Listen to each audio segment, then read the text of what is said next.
రవాణా సంస్థ కార్మికుల సమ్మెకు దిగడంతో యాజమాన్యం ప్రత్యామ్నాయ మార్గాలు చేపట్టింది. ప్రయాణికుల కష్టాలను దృష్టిలో ఉంచుకుని తాత్కాలిక సిబ్బందితో సర్వీసులు నడిపేందుకు యత్నిస్తుండగా కొందరు బస్సులపై దాడులకు పాల్పడుతున్నారు.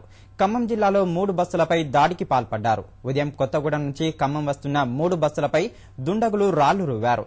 ఈ ఘటనలో బస్సుల అద్దాలు ధ్వంసం కాగా డ్రైవర్కు స్వల్ప గాయాలయ్యాయి.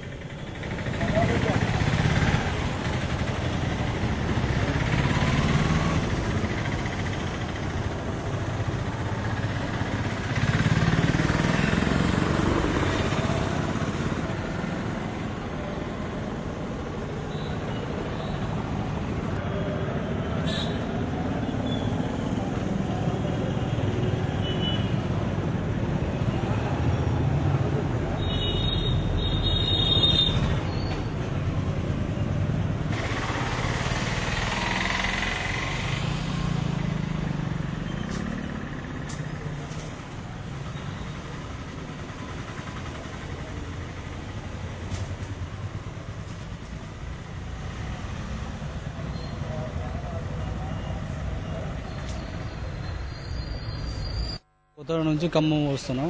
వచ్చే మూమెంట్ లో ఖమ్మం దగ్గరలో రాడితో దారి చేయడం జరిగింది. ప్రయాణికులు ఒక 15 మంది దాకా ఉంటారు.